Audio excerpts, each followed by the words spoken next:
Hello, my name is Sena Kumara from class LB02, and now I will explain my answers regarding question 2, 3, and 4.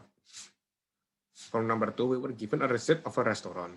On that receipt, we are asked to make a database following the normalization steps from 1NF to 3NF. For the first normal form, I collected every data that I could find and stored them all within one table. Within these tables, all of the columns here have an atomic value. Hence, it passes the requirement for being in the first normal form. Next, for the second normal form, we first must make sure that our table is in the first normal form. Following that, we must make sure the table does not contain any partial dependency. Partial dependency can happen when a column can function on its own, even when there's another column that was made a primary key.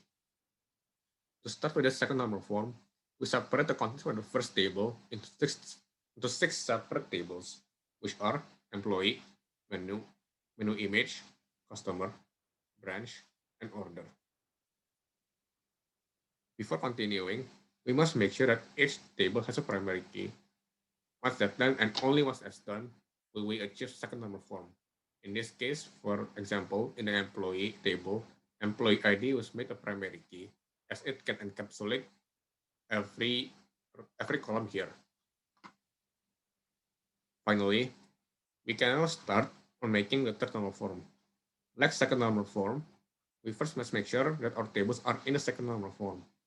In third normal form, we only need to ensure that all table doesn't contain any transitive dependency, which means all the columns in the table only rely on the primary key to function normally.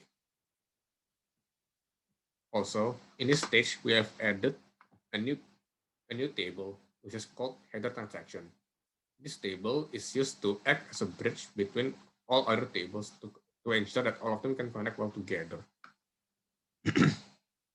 Once everything is done, we insert all the columns into the four tables from the data we have received from the question itself, which are the food menu, customer, employee, and the branch. Next, for number 3 and 4, we first must make an ARD table from the third normal form tables we have made earlier. This is the result. The arrows from one table to another encapsulates what is the relationship for one and another. For example, in this case, menu image is considered a subclass of menu, or the order table contains items from the menu table itself, where, for example, here, a menu can exist from 0 or many in an order table itself. And that's mostly it for number 3 and 4. Thank you for listening.